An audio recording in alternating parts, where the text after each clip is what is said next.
और उनकी वापसी पर उनका भव्य स्वागत किया जाएगा। उनका स्वागत किया जाएगा एयरपोर्ट पर। इस समय की बड़ी खबर रिपब्लिक भारत पर हम ब्रेक कर रहे हैं। न्यूयॉर्क से वापस आ रहे हैं प्रधानमंत्री नरेंद्र मोदी। आपको बता दें कि खासी तैयारियां की गई है स्वागत में। बीजेपी की ओर से यह खासी तैयारियां की गई है। न्यूयॉर्क से वापस लौट रहे हैं। सुबह 11:30 बजे प्रधानमंत्री नरेंद्र मोदी भारत पहुंच जाएंगे। उनका विशेष विमान लैंड हो जाएगा दिल्ली एयरपोर्ट पर। उससे पहले की ये तस्वीरें हम आपको दिखा रहे हैं। पीएम के स्वागत की तैयारियां बेहद खास है, क्योंकि बेहद खास ये मुलाकात रही प्रधानमंत्री नरेंद्र मोदी और जो बाइडेन की, साथ ही साथ कमला हैरिस की, जिसमें चीन और पाकिस्तान को मुंहतोड़ जवाब दिया गया। लिहाजा अब जब प्रधानमंत्री नरेंद्र मोदी वापस भारत लौट रहे हैं तो उनके स्वागत में भव्य तैयारियां की गई है। सुबह 11:30 बजे का वक्त बताया जा रहा है जब प्रधानमंत्री नरेंद्र मोदी का विशेष विमान लैंड हो जाएगा। जी हां, लैंड हो जाएगा। प्रधानमंत्री नरेंद्र मोदी का इस्तकबाल किया जाएगा खुशी के साथ, जोशो खरोश के साथ। लेकिन इस बीच ये तस्वीरें आपकी टीवी स्क्रीन पर आप देख सकते हैं। ढोल नगाड़ों की थाप पर नाचते गाते हुए ये बीजेपी कार्यकर्ता इस समय नजर आ रहे हैं।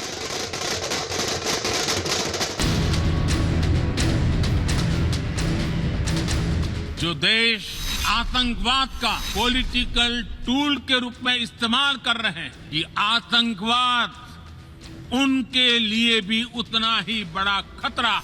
हमारे समंदर भी हमारी साझी विरासत है। हमें ये ध्यान रखना होगा कि ओशन रिसोर्सेज को हम यूज करें, एब्यूज नहीं। अफगानिस्तान की धरती का इस्तेमाल आतंकवाद फैलाने और आतंकी हमलों के लिए न हो। यूएन के मंच से मोदी की दहाड़। रिग्रेसिव थिंकिंग और एक्सट्रीमिज्म का खतरा बढ़ता जा रहा है। पाक चीन को जमकर लताड़। जो देश आतंकवाद का पॉलिटिकल टूल के रूप में इस्तेमाल कर रहे हैं, कि आतंकवाद उनके लिए भी उतना ही बड़ा खतरा है। तालिबान आतंक के ऊपर मोदी प्रहार। अफगानिस्तान की धरती का इस्तेमाल आतंकवाद फैलाने और आतंकी हमलों के लिए न हो। यूएन के मंच से प्रधानमंत्री मोदी बोल रहे थे और पूरी दुनिया उन्हें गौर से सुन रही थी। मौका भी था और दस्तूर भी, जिसका पीएम मोदी ने भरपूर इस्तेमाल किया। मोदी ने आतंक पर उन देशों को लताड़ लगाने में कोई कोर कसर नहीं छोड़ी जो देश अपनी सुविधा और फायदे के हिसाब से आतंक का इस्तेमाल करते हैं। दुनिया समझ रही थी कि मोदी का इशारा चीन और पाकिस्तान की तरफ था। पीएम मोदी ने साफ साफ कहा कि कुछ देश आतंकवाद को पॉलिटिकल टूल की तरह इस्तेमाल कर रहे हैं।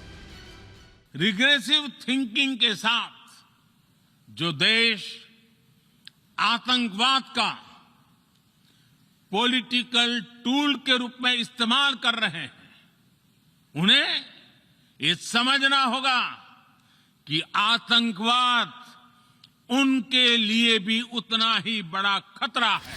हमें ये ध्यान रखना होगा। यूएन में पीएम मोदी के ग्लोबल एजेंडे में आतंकवाद अगर पहले नंबर पर था, तो अगली बारी थी ड्रैगन की विस्तारवाद की नीति पर प्रहार की। एब्यूज नहीं। चीन समंदर पर जिस तरह से दादागिरी करता है, एकाधिकार जमाता है, उस पर मोदी ने इशारों में चीन को यूएन के मंच से चेतावनी दे दी। पीएम ने साफ कहा कि समुद्री संसाधनों को यूज करें, अब्यूज नहीं। यानी इशारा ड्रैगन की तरफ था। हमें यह ध्यान रखना होगा कि ओशन रिसोर्सेज को हम यूज करें, एब्यूज नहीं। हमारे समंदर अंतर्राष्ट्रीय व्यापार की लाइफलाइन भी है। इन्हें हमें एक्सपांशन और एक्सक्लूजन की दौड़ से बचाकर रखना होगा।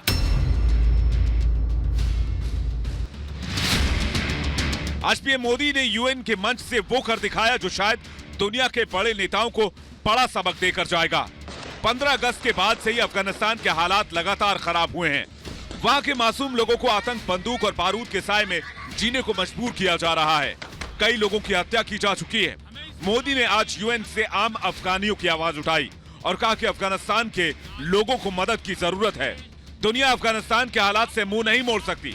प्रधानमंत्री का यह बयान दुनिया के बड़े नेताओं को आईना दिखाने के लिए काफी था।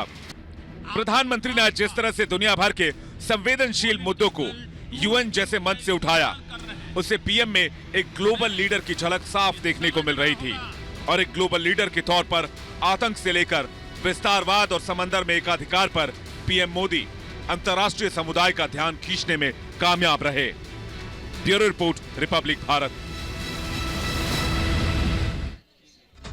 प्रधानमंत्री नरेंद्र मोदी अपने अमेरिका दौरे से वापस लौट रहे हैं, दिल्ली के लिए रवाना हो चुके हैं। 3 दिवसीय दौरा था और इस दौरे के दौरान दुनिया ने भारत का दम विश्व पटल पर देखा।